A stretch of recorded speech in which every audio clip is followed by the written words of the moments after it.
अगर आपको डेथ के बारे में, मौत के बारे में, मृत्यु के बारे में समझना है तो मैं ये बुक आपको प्रीफर करूँगा, द डिनायल ऑफ डेथ।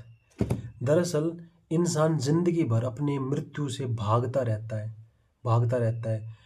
कहानियों के ज़रिए काल्पनिक कहानियाँ बनाता है कि मान लो चाहे धर्म देता है वो कहानियाँ, चाहे कोई समाज देता है। मान लो कि मरने के बाद मैं स्वर्ग में जाऊंगा, मरने के बाद मैं जन्नत में जाऊंगा, मरने के बाद मेरी आत्मा अजर अमर है, कि मेरी आत्मा एक तरीके से कभी नहीं मरेगी। लेकिन हम एक्सेप्ट नहीं करते डेथ को। अगर जो डेथ को एक्सेप्ट करते हैं तो एक नई यात्रा शुरू होती है। मैं नहीं कहता कि जन्नत नहीं होती, या ये जो भी ये कंसेप्ट है ये नहीं होते, लेकिन ये आपके अनुभव में नहीं है, किसी ने आपको दे दिए हैं।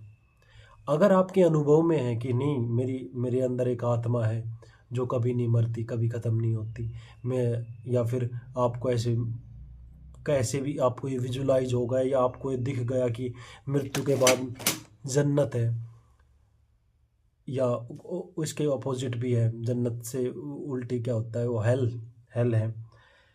तो आप के अनुभव में नहीं, आप कहानियों पे भरोसा करते हैं, क्योंकि ये विश्वास करना कि मौत के बाद कुछ नहीं है, ये आपको अंदर से डराता है।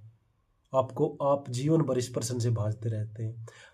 आप जो भी इस प्रश्न को एक्सेप्ट करता है उसके लिए एक नया डायमेंशंस खुलता है। तो मैं ये बुक आपको प्रीफर करूँगा if you want to know death deeply.